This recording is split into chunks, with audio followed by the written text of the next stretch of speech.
वासुदेवाय।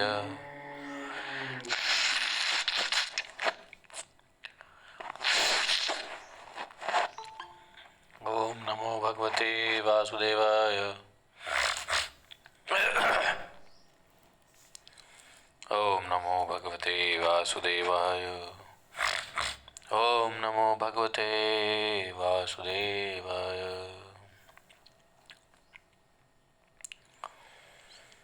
ओम नारायणं नमस्कृत्यं नरं चैव नरोत्तमं देवीं सरस्वतीं व्यासं ततो जयमुदीरयेत्। नष्टप्रायेषु अभद्रेषु नित्यं भागवत सेवया भगवतीरुत्तमश्लोके भक्तिः भवति नैष्ठिकी। ॐ जन्माद्यस्य त्वन्मयादितरतः चार्थे स्वभिज्ञस्वराट् तेने ब्रह्महृदादिकवये मुह्यन्ति यत् सूर्यः तेजोवारिमृदां यथा विनिमयो यत्र त्रिसर्गो अमृषा धाम्ना स्वेन सदा निरस्तकुहकं सत्यं परमं धीमहि धर्मप्रोजितकैतवत्र परमो निर्मत्सराणां सतां विद्यमातृवस्तु शिवदं तापत्रयोन्मूलनम्। श्रीमद्भागवत महामुनि कृते किं वा परमेश्वरः सद्यो हृदयदत्ति कृतिभिः शुश्रूभिः तत्क्षणात् निगमकल्पतरोर्गलितं फलं सुमुखाद्रवैत संयुतं पिबत भागवतं रसमालयं मुहुरहो रसिका भुवि भावुकाः। हरे कृष्ण कृष्ण कृष्ण हरे हरे हरे राम राम राम हरे हरे। बोलिए ग्रंथराज श्रीमद् भागवतम की जय, श्रील प्रभुपाद की जय। जय जय श्री राधे श्याम।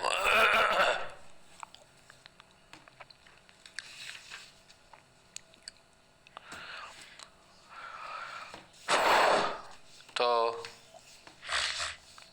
9वें अध्याय का 9वें स्कंद 9th canto चैप्टर 9-10 का श्लोका संख्या 29 ऑनवर्ड्स करेंगे।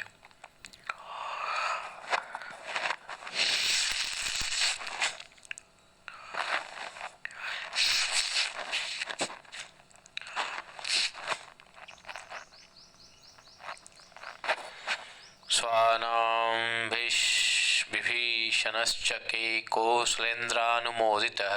श्री शुकवाच पितृमेध विधानेन यदुक्तं सांपरायिकम्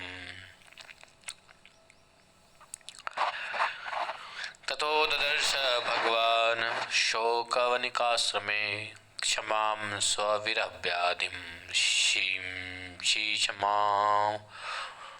शीर्षपामूलमास्थिताम्।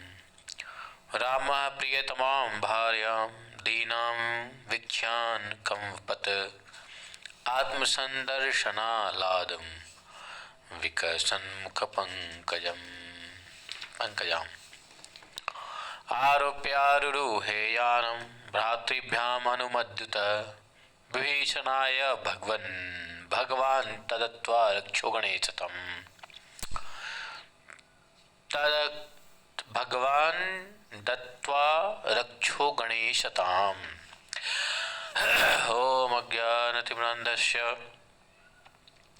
ज्ञानाञ्जनशलाकया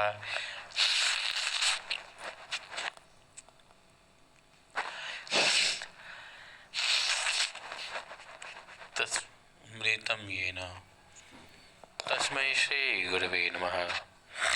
श्रीचैतन्यमनोभीष्टं स्थापितं येन भूतले स्वयं रूपकदा मह्यं ददाति स्वपदान्तिकम्।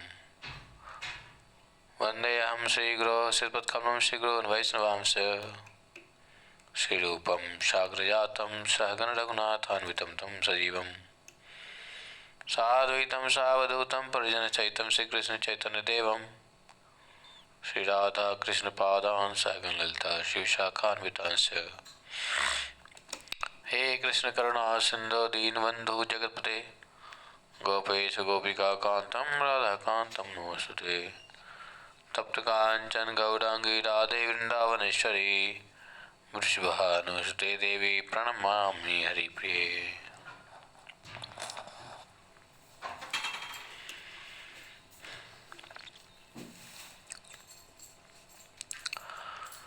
सुखदेव जी बोले, कौशलाधीश भगवान राम के द्वारा अनुमति प्राप्त करके विभीषण ने अपने बांधवों का पितृयज्ञ की विधि से शास्त्रोक्त प्रक्रिया से अंत्येष्टि कर्म संपन्न किया।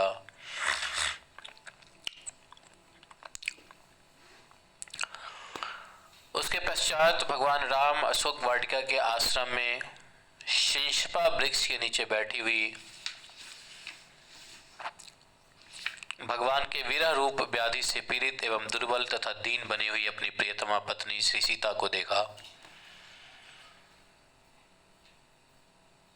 भगवान के दर्शन जन्य हालात से प्रसन्न सीता जी का मुख कमल विकसित हो गया और जानकी जी की उस अवस्था को देखकर भगवान श्री राम का हृदय कृपा से परिपूर्ण हो गया। अंतोगत्वा भगवान को सीता जी का और सीता जी का भगवान को एक दूसरे का दर्शन हुआ, जिसके लिए इतनी लड़ाइयाँ, इतने राक्षस संहार हुए।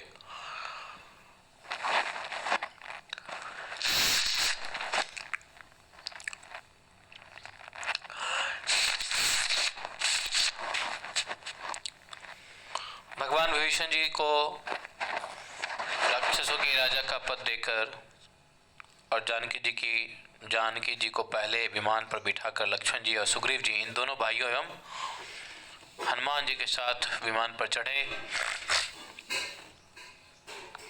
विभीषण को लंका का राज्य और एक कल्प की आयु प्रदान किया।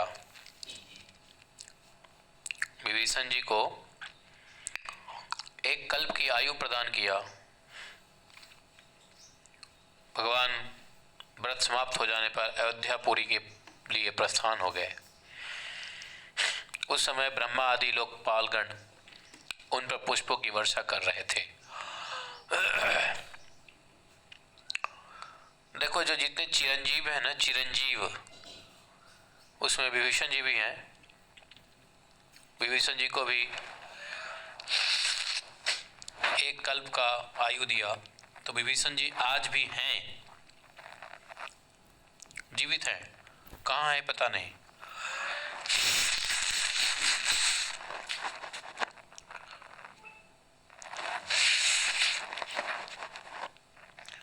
हनुमान जी, विभीषण जी, अश्वत्थामा जी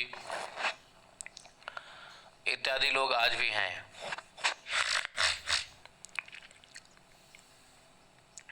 ब्रह्मा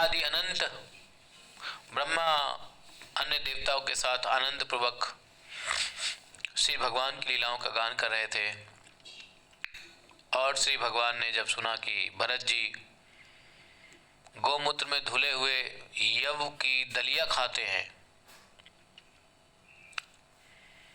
वल्कल वस्त्र धारण करते हैं,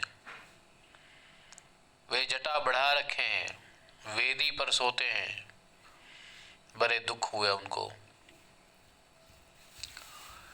जब भरत जी को मालूम हुआ कि मेरे बड़े भाई श्री राम जी आ रहे हैं, तब वे नागरिक मंत्रीगण तथा पुरोहित के साथ लेकर के और उनकी पादुकाएं अपने सिर पर रख करके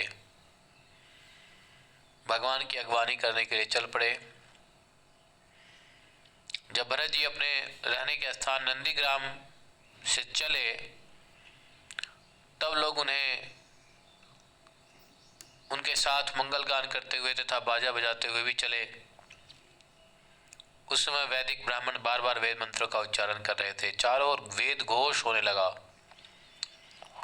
सुनहरी कामदार पताकाएं फहराने लगी। सुवर्ण जटित रंग बिरंगी ध्वजाएं, सजे हुए रथ, सुनहले साज से सजाए हुए अश्व, सुवर्ण कवच धारण किए हुए सैनिक उनके साथ चल रहे थे। व्यापारी वर्ग, श्रेष्ठ वीरांगनाएं, पैदल चलने वाले सेवक, महाराजाओं की योगी छोटी बड़ी वस्तुएं के साथ चल रही थी। भगवान को देखते हुए प्रेम उद्रेक के कारण भरत जी का हृदय गदगद हो गया, नेत्रों से आंसू भर आए और भरत जी श्री भगवान के चरणों पर गिर पड़े।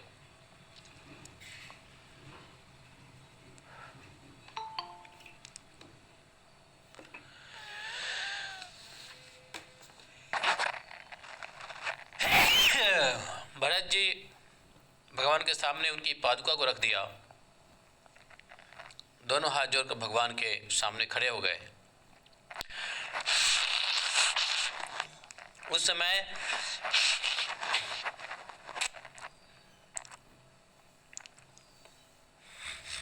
आंखों में आंसू का जल भर गया था।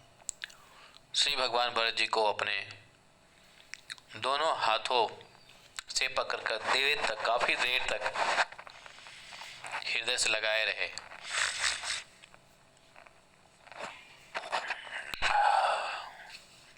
भगवान भी खूब रोए।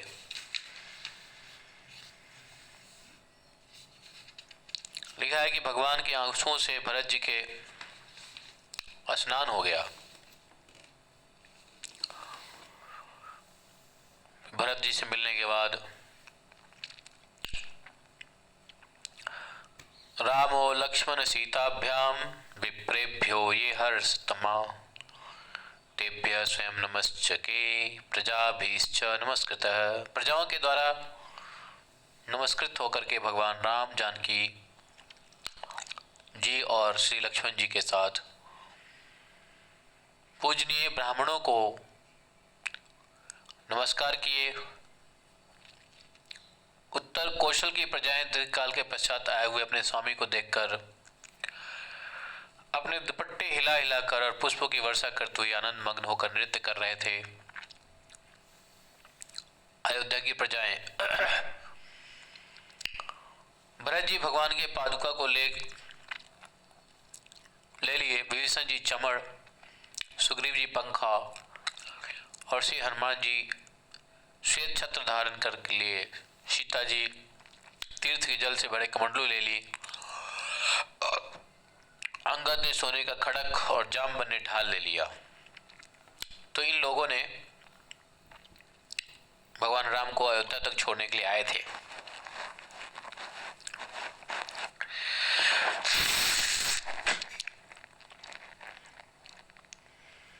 स्त्रियों से घिरे हुए तथा बंदी जनों से स्तुति किए जाते हुए पुष्पक विमान पर बैठे हुए श्री भगवान उसी तरह शोभित हो रहे थे जैसे तारों के बीच उदित हुआ चंद्रमा सुशोभित होते हैं।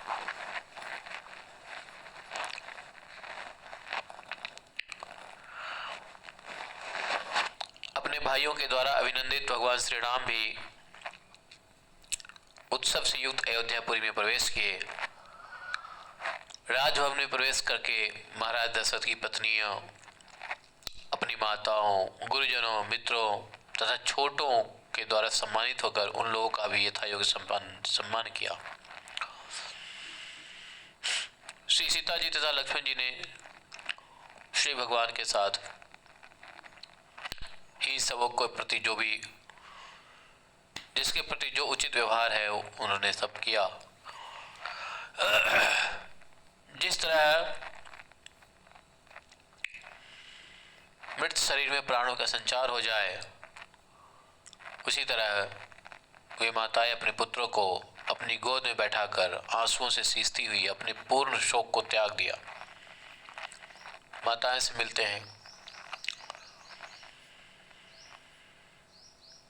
रघुवंश के वृद्ध पुरुषों के साथ अयोध्या के जो बूढ़े बुजुर्ग थे वो महर्षि वशिष्ठ के साथ गुरु वशिष्ठ भगवान श्री राम की जटा को बिखेर कर जिस तरह बृहस्पति इंद्र का अभिषेक किया था, उसी तरह भगवान श्री राम का चारों समुद्रों के जल से अभिषेक किए। इस इस तरह सिर से स्नान करके सुंदर वस्त्र, पुष्प, मालाएं, अलंकार धारण करते हुए भगवान श्री राम सुंदर वस्त्रों आदि से अलंकृत अपने भाइयों तथा पत्नी श्री सीता जी के साथ सुशोभित हुए। भरत जी भगवान के चरणों में प्रणाम करके उन्हें प्रसन्न किया। उसके पश्चात श्री भगवान राज सिंहासन स्वीकार किए और वर्णाश्रम धर्म का पालन पूर्व अपने अपने पालन पूर्वक अपने अपने धर्म का पालन करने वाले प्रजाओं की भगवान ने पिता के समान रक्षा की और प्रजाओं ने उनको अपना पिता माना।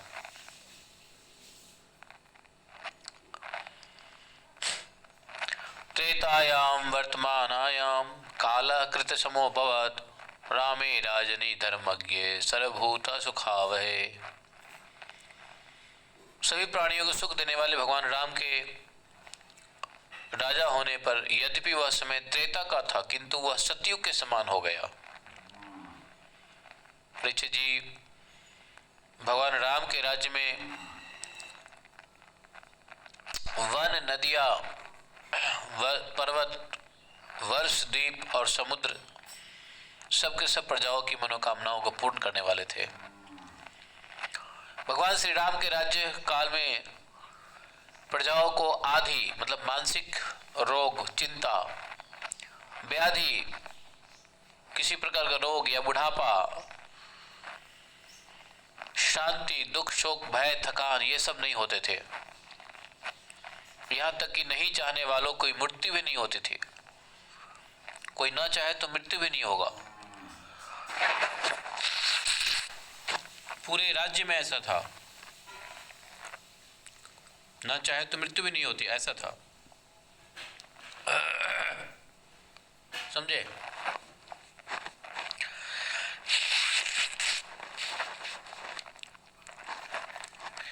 मतलब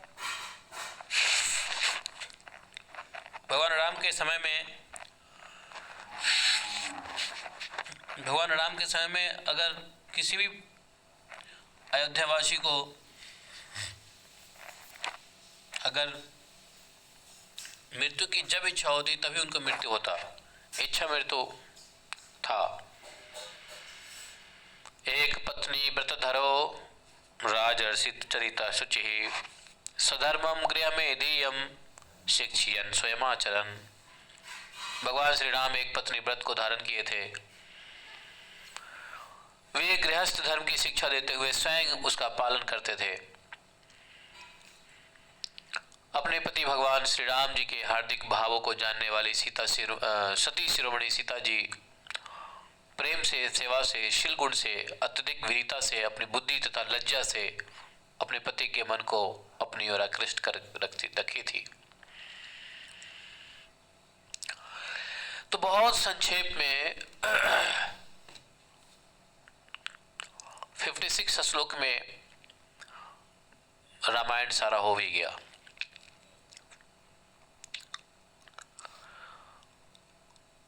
वापस आ भी गए और शेष अयोध्या में और आगे जो लीला है उसके बारे में सुखदेव गोस्वामी कह रहे हैं। भगवानात्मनात्मानं रामोत्तम कल्पगहि सर्वदेवमयं देवमीज आचार्यवान् मखहि होत्रेय ददादिश्यं प्राचीं ब्रह्मणे दक्षिणा प्रभु अधर्व प्रतीतिं च उदीचिं सामगाय स। महर्षि वशिष्ठ को आचार्य बनाकर भगवान राम उत्तम सामग्रियों से यज्ञ के द्वारा सर्वदेव अपनी आत्मा का यज्ञ किया। भगवान राम खुद तो सर्वदेव अपने ही आत्मा का यजन किया। भगवान राम ने होता को पूर्व दिशा, ब्रह्मा को दक्षिण दिशा, अर्घ्य को पश्चिम दिशा, उद्गाता को उत्तर दिशा दे दिया। उसके बीच में जितनी भी भूमि बची रही उसे उन्होंने आचार्यों के यह मानते हुए कि संपूर्ण भूमंडल पर एकमात्र अधिकारी निष्प्रिय ब्राह्मण है।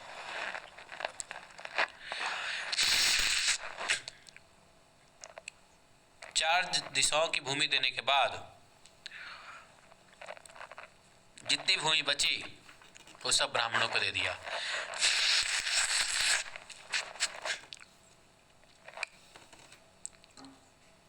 कहते हैं मान्य मानम इदम कृष्णम ब्राह्मणो अहर्ति निष्प्रिय।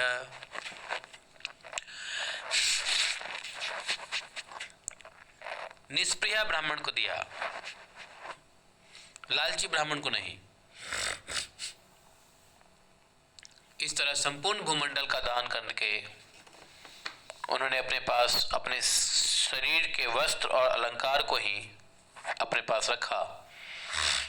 इसी तरह महारानी श्री जानकी जी, सीता जी भी अपने पास केवल मांगलिक वस्त्र और आभूषण को ही रखा, बाकी सब दान कर दिया। वे आचार्य तथा ब्राह्मणों को ही देवता मानने वाले भगवान श्री राम के प्रशंसनीय वात्सल्य को देखकर प्रसन्न हो गए। उन लोगों का हृदय प्रेम से भर आया और उन लोगों ने सारी पृथ्वी श्री भगवान को लौटाकर कहा, आचार्य लोग, अप्रतम नस्तया किम्नु भगवन भुवनेश्वर। हे संपूर्ण जगत के स्वामी भगवान, आपने हम लोगों को क्या नहीं दिया है, क्योंकि आप अंतर्यामी रूप से हमारे अंतःकरण में प्रवेश करके हमारे अंधकार को विनष्ट करते हैं। आचार्य लोग कहते हैं नमो ब्राह्मण देवाय राम कुंठ मेध से उत्तम श्लोक हृदय नष्टा दंडार्पितांग्रे। हे ब्राह्मणों के देवता मानने वाले भगवान,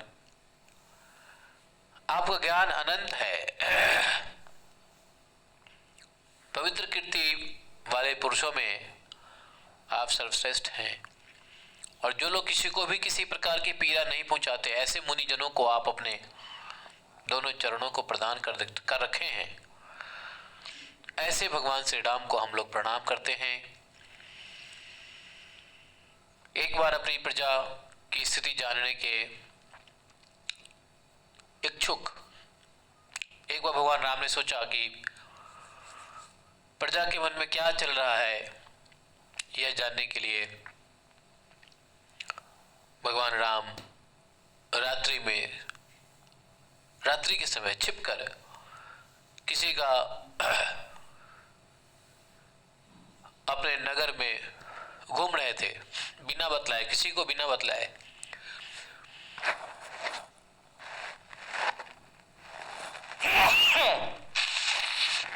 किसी को बताया भी नहीं, सिर्फ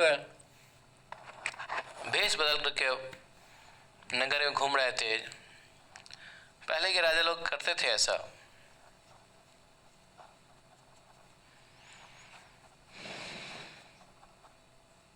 कि प्रजा क्या सोचती है राजा के बारे में, खुश है, नाराज है।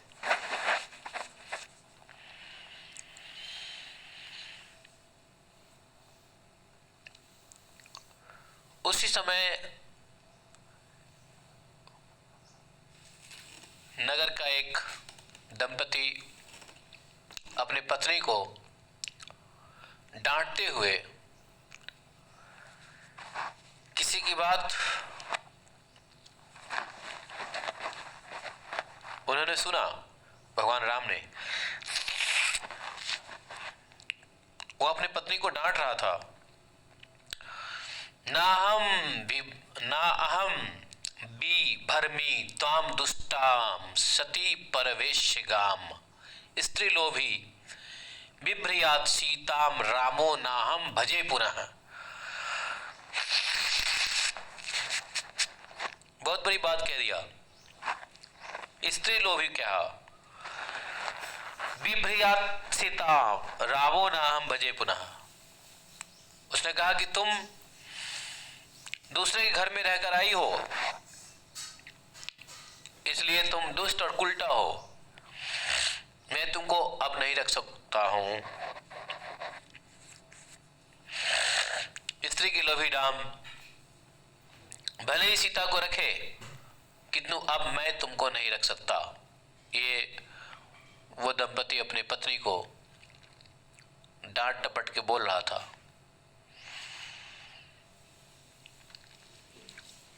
इस बात को भगवान राम ने सुन लिया।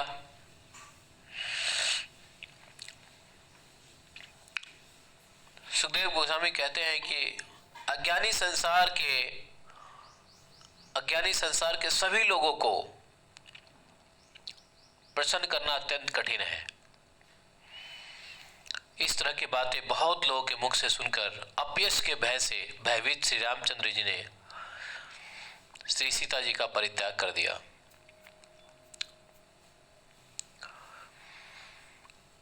यहाँ पे एक व्यक्ति ने नहीं ऐसा बोला, और भी कई व्यक्तियों ने भी ऐसा बोला। कई लोगों के मुख से सुनकर, क्या लिखा हुआ है, कई लोगों के मुख से सुनकर अपयश के भय से भगवान ने सीता जी का त्याग कर दिया और सीता जी महर्षि वाल्मीकि के आश्रम में रहने लगी।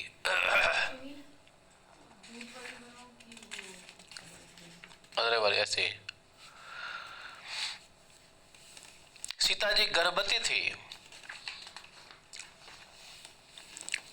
और उस अवस्था में भगवान राम ने सीता का परित्याग किया। समय के साथ जानकी जी ने वाल्मीकि महर्षि के आश्रम में ही 2 जुड़वे पुत्र को जन्म दिया। नाम था कुश और लव। कुशो लव इति ख्यातो तयोश्चक्रे क्रिया मुनि। भगवान महर्षि वाल्मीकि ने उन दोनों का जात कर्म आदि संस्कार किया।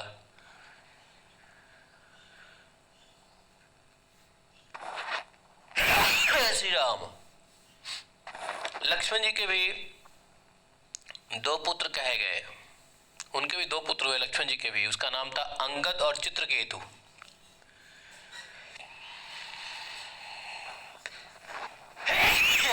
राधे। भरत जी के भी 2 पुत्र हुए। उसका नाम हुआ तक्षर पुष्कल। शत्रुघ्न के भी 2 पुत्र हुए, सुबाहु और श्रुतसेन। चारों भाइयों के 2-2 पुत्र हुए।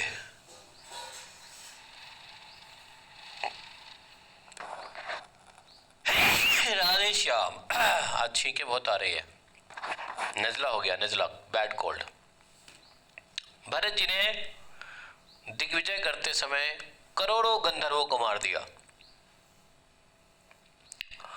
भरत जी गंधर्वों के संपूर्ण धन को लाकर भगवान रामचंद्र जी को प्रदान किया। शत्रुघ्न जी मधु नामक राक्षस के पुत्र लवणासुर को मारकर मधुवन में मथुरा नाम की नगरी का निर्माण किया। जिस मथुरा में हम लोग बैठे हैं, इस मथुरा का निर्माण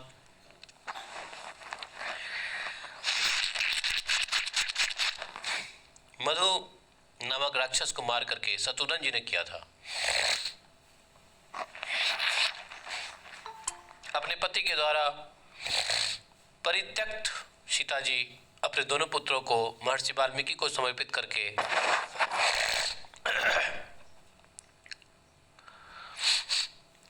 पाताल में प्रवेश कर गई। सीता जी बहुत पहले ही पाताल में प्रवेश कर जाती, लेकिन उन्होंने ऐसा नहीं किया क्योंकि गर्भ में 2 बालक थे। जैसे बालक का जन्म हुआ, बालक थोड़ा बड़े, दोनों को महर्षि वाल्मीकि के हाथ में सौंप करके वो पाताल लोक में चली गई।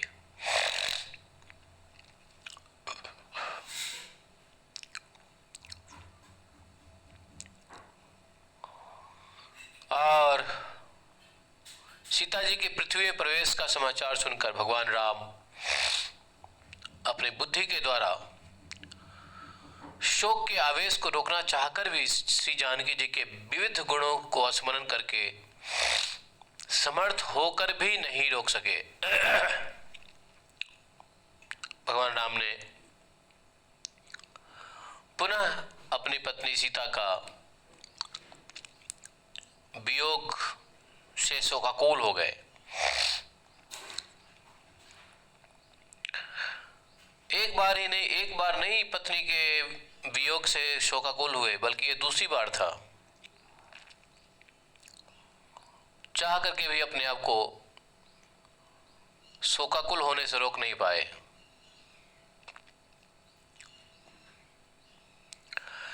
यहां पर सुखदेव गोस्वामी कह रहे हैं, स्त्री पुम प्रसंग एतादृक् सर्वत्र त्रासमावह अपि स्वराणाम किमुद्ग्रामस्य गृहचेतसा। देखो, कहते हैं स्त्री या पुरुष का संबंध, स्त्री और पुरुष का संबंध सर्वत्र, किसी भी जगह पे रहो, कहीं भी स्त्री पुरुष का संबंध दुख देने वाला है। कोई कितना बड़ा समर्थ क्यों न हो, कोई कितना बड़ा राजा क्यों न हो, तो राजा हो या रंक, किसी भी जगह समय काल छत्र में स्त्री पुरुष का संबंध दुख देने वाला ही होता है। तो फिर गृह में आसक्त विषयी पुरुषों के लिए क्या कहना। उसके पश्चात भगवान ब्रह्मचर्य का पालन करते हुए 13,000 वर्ष तक अखंड अग्निहोत्र किए। 13,000 वर्ष तक अखंड अग्निहोत्र किए। तो इसका मतलब क्या है?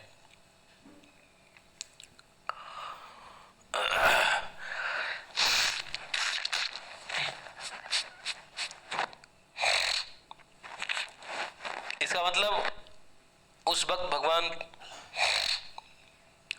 13,000 से अधिक वर्ष तक रहे नहीं। उसके बाद जो दंडकारण्य के कांटों से बीत गए थे, अपने उन चरण कमलों को अपना स्मरण करने वाले भक्तों के हृदय में स्थापित करके भगवान स्वयं ज्योतिर्मय धाम को चले गए। यहाँ भगवान राम भी अपने साकेत धाम को चले गए। 13,000 वर्ष तक इन्होंने यज्ञ किया, अखंड यज्ञ किया।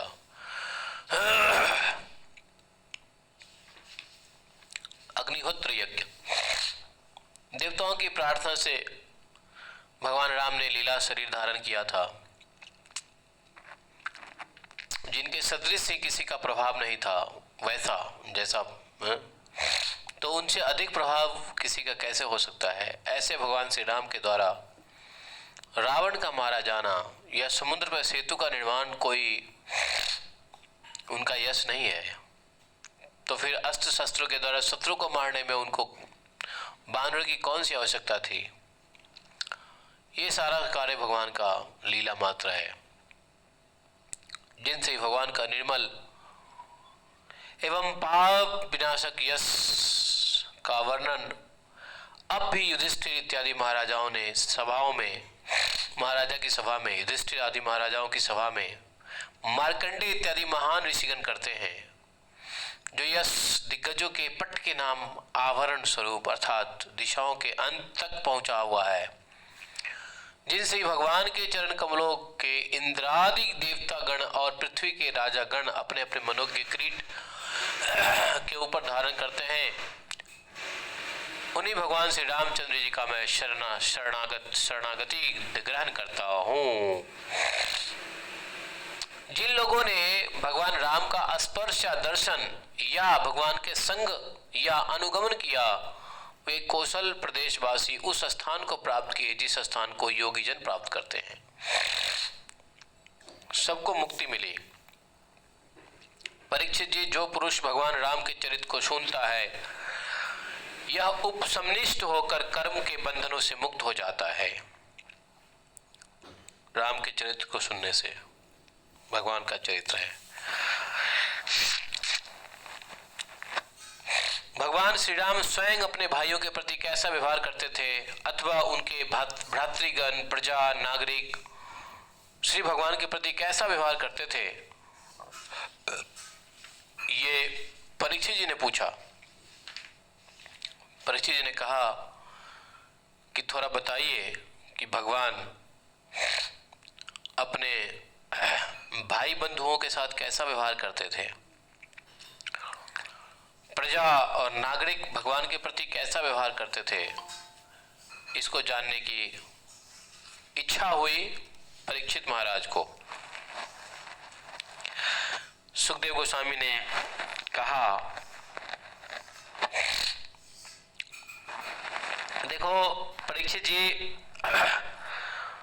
भगवान रामचंद्र जी लंका से आए तो राज सिंहासन को ग्रहण करने के बाद तीनों लोक अधिपति भगवान श्री राम अपने भाइयों को दिग्विजय करने का आदेश दिया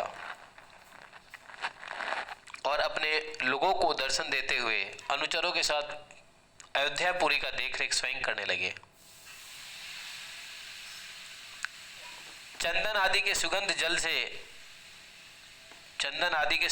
जल से तथा हाथियों के मद सीकर से सुगंधित गलियों वाली अयोध्या काफी अच्छी दिख रही थी, मानो कि वह अपने स्वामी को प्राप्त किए हुए देखकर जैसे मतवाली हो गई। उनके महल, फाटक, सभा भवन, बिहार और देवालय आदि में सुवर्ण के कलश रखे हुए थे, सोने के कलश, और जगह जगह पर पताकाएं फहरा रही थी। ठंडल समेत सुपारियों के गुच्छे लगे हुए थे। केलों के स्तंभ सुंदर वस्त्रों की पट्टिकाओं से सजाई गई थी। दर्पण, वस्त्र, पुष्पमालाओं से तथा मांगलिक चित्रकारियों से बंदवाड़ों से संपूर्ण नगर सजाई गई थी। नगरवासी जगह जगह पर अपने हाथ में उपहार लेकर आते थे, प्रार्थना करते थे कि हे देव, आप ही पहल वाराह रूप धारण करके इस पृथ्वी का उद्धार किए थे, अब इसकी रक्षा आप ही करें। परीक्षित जी, प्रजाओं को जब पता चला कि भगवान बहुत दिनों के बाद इधर आ रहे हैं, तो सभी स्त्री पुरुष अपना घर छोड़कर भगवान के दर्शन के लिए दौड़ पड़ते थे। अटारियों पर चढ़कर अतृप्त नेत्रों से उनको देखते हुए उन पर पुष्पों की वर्षा करते थे। अथ प्रविष्ट स्वगृहेषु जुष्टम स्वयं पूर्वराजभिः अनंत अखिल शोकाढ्य मन्नः द्योरुपरिच्छदम्। श्री भगवान की प्रजाओं का निरीक्षण करके अपने पूर्ववर्ती राजाओं से सेवित सभी प्रकार के अनंत कोशों से संपन्न बहुत सी बहुमूल्य सामग्रियां से सुसज्जित अपने महल में भगवान प्रवेश कर जाते थे।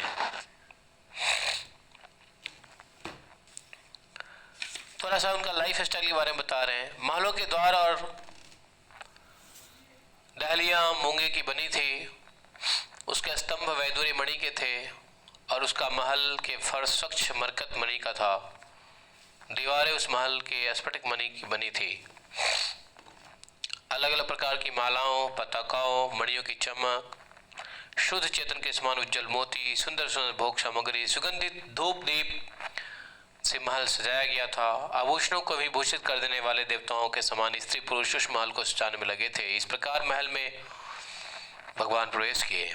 उसी महल में आत्माराम जितेंद्रिय पुरुषों में अग्रगण्य भगवान श्री राम प्रेममयी प्राण प्रिय पत्नी के सीता जी के साथ विहार करते थे। सभी स्त्री पुरुष जिनके चरण कमलों का ध्यान करते थे, वही भगवान श्री राम समय के अनुसार धर्म की मर्यादा का पालन करते हुए बहुत वर्षों तक भोगों का उपभोग करते रहे। तो हाँ, कौन है? हाँ, रुको रुको, 5 मिनट रुक जाओ, आ रहा हूं।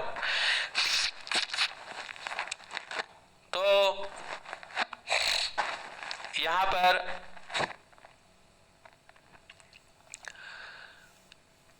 बहुत संक्षिप्त में भगवान राम के बारे में 2 चैप्टर में सुखदेव गोस्वामी ने पूरी रामायण कह दी। जो पूरी रामायण सुना होगा, जानता होगा, जो मोस्टली भारतीय लोग जानते ही हैं, उनके लिए यह 2 चैप्टर बिल्कुल कम लगेगा कि कुछ और ज़्यादा बताए होते। इस पर्पस यह नहीं था। जो व्यक्ति परीक्षित जी के पास समय कम था और जिनके सामने मृत्यु खड़ी हो, जो भगवत धाम जाने वाले हैं, जिनके पास समय नहीं है, उनको भगवान रामचंद्र जी का डिटेल चरित्र सुना करके क्या करना। उनको तो भगवान के दिव्य लीलाओं को सुनाना था, स्वयं भगवान को। अब कहोगे यहाँ राम जी स्वयं भगवान नहीं थे, लेकिन भगवान अपने ही अंशों के अंश से आए थे, ऐसा भागवतम के मुताबिक है। ऐसा सुखदेव गोस्वामी कह रहे हैं, इसलिए हम मान रहे हैं। हालांकि इस बात को लेकर के समाज में बहुत सारे साधुओं को कष्ट होता है यह सुन करके कि भगवान के अंशों के अंश थे भगवान राम। तो इसमें कोई हार्ट होने की बात नहीं है, heart feeling, no heart feeling. भगवान के अंश भगवान राम है। तो मुख्य उद्देश्य सुखदेव जी का था विरक्ति पथ, संसार से विरक्त होकर के भगवान में अनुरक्त होना, यह उद्देश्य था सुखदेव गोस्वामी को परीक्षित महाराज से कथा सुनाने का। उनके पास टाइम नहीं था, 7 दिन में शरीर छोड़ने थे उनको। तो डिटेल में तो भगवान राम के चरित्र को वो समझें जिनके पास जिंदगी पड़ी है, जिनको अपने भाई बंधुओं के साथ, प्रजाओं के साथ, राजाओं के साथ, माता पिताओं के साथ कैसे व्यवहार करना है, ये रामायण में भगवान राम के चरित्र से मिलता है। पति को कैसा व्यवहार करना, पत्नी को कैसा व्यवहार करना, मतलब संसार की व्यवहारिक ज्ञान है रामायण। कैसे वचन को पूरा करना, वचन को पूरा करने में आई कठिनाइयों को बर्दाश्त करना, अपने पिता की आज्ञा को सिरोधार्य करना, अपने पिता के सत्य वचनों को सत्य करने के लिए अपने जीवन का सारा सुख त्याग कर देना, ये सारी जितने भी समाज शास्त्र की विषय हैं वो भगवान राम के चरित्र से मिलता है। तो डिटेल की आवश्यकता, ज़्यादा डिटेल की आवश्यकता सुखदेव गोस्वामी नहीं समझे परीक्षित जी के लिए, क्योंकि परीक्षित जी ऑलरेडी राज्य का छोड़ करके, सब कुछ विरक्त होकर के अपने शरीर छोड़ने की तैयारी कर रहे हैं। उनको अधिक डिटेल में जानने की क्या आवश्यकता, तो इसलिए सुखदेव गोस्वामी ने बताया भी नहीं। इसके बाद हम लोग 12वें अध्याय में पहुंचेंगे, आज नहीं कल। इक्ष्वाकु वंश के शेष राजाओं का वर्णन होगा। तो आज के लिए इतना ही। बोले ग्रंथराज श्रीमद् भागवतम की जय। एकम शास्त्रम देव की पुत्र गीतम, एको देवो देव की पुत्र एव, एकम मंत्र तस् नमानि यानि कर्मापि तत्सदेवस्य सेवा। त्वमेव माता च पिता त्वमेव, त्वमेव बन्धुश्च सखा त्वमेव, त्वमेव विद्या द्रविणं त्वमेव, त्वमेव मम सर्वदेव देवः। कृष्णाय वासुदेवाय हरे परमात्मने प्रणतक्लेशनाशाय गोविंदाय नमो नमः। हे कृष्ण करुणा सिंधु दीनबंधु जगतपते गोपेश गोपिका कांतम राधा कांतम नमस्ते। तप्त कांचन गौरांगी राधे वृंदावनेश्वरी विश्वानुसुते देवी प्रणमामि हरिप्रिये। वाञ्छाकल्पतरुभ्यश्च कृपा सिन्धुभ्येव च पतितानां पावनेभ्यो वैष्णवेभ्यो नमो नमः। जय श्री कृष्ण चैतन्य प्रभु नित्यानंद श्री अद्वैत गदाधर शिवासादि गौर भक्तवृंद। हरे कृष्णा कृष्ण कृष्ण हरे हरे, हरे राम राम राम हरे हरे।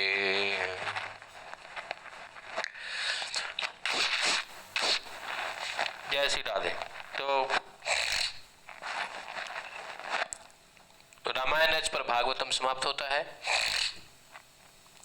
12 अध्याय और रह गए हैं 9 स्कंद के, और फिर हम लोग 10वें स्कंद में प्रवेश करेंगे।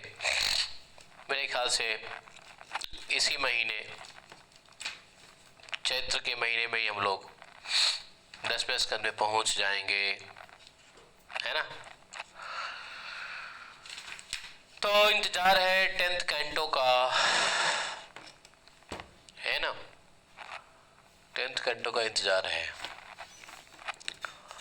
वॉल्यूम 5 है, 6, 7, 8, 9। तो 6, 7 जो है 10th कैंटो है, 8, 9, 11 और 12 कैंटो है।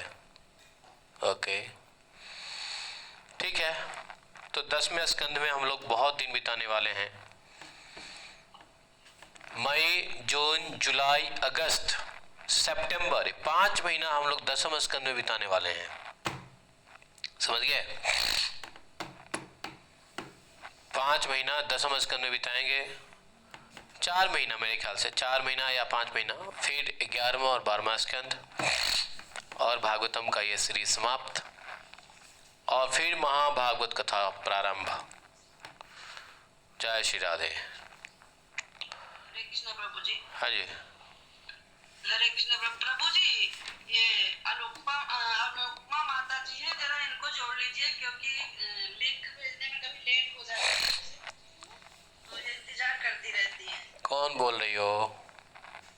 अंजलि बोल रहे हैं प्रभु जी, अंजलि के। हाँ, तो मुझे व्हाट्सएप करो, मैं आपको ग्रुप इनवाइट का मैसेज भेज दूंगा, उसमें क्लिक करेंगे तो अपने आप ज्वाइन हो जाएंगे। अनुपमा माता जी, आप सुन रहे हो? मुझे व्हाट्सएप करिए, हम आपको भेज देंगे, ठीक है। आप रोज रोज भेजते हो क्या? हाँ प्रभु जी। हाँ, तो फिर तो दिक्कत होगी, आपको दिक्कत हो जाएगी, इसलिए ग्रुप में आने दीजिए। ग्रुप में प्रभु जी, आपको मौका नहीं है, रुपये यादव जी के पास यहाँ पर अफ्रीका में आ गए हैं, तो लेट समय का बहुत हो जाता है।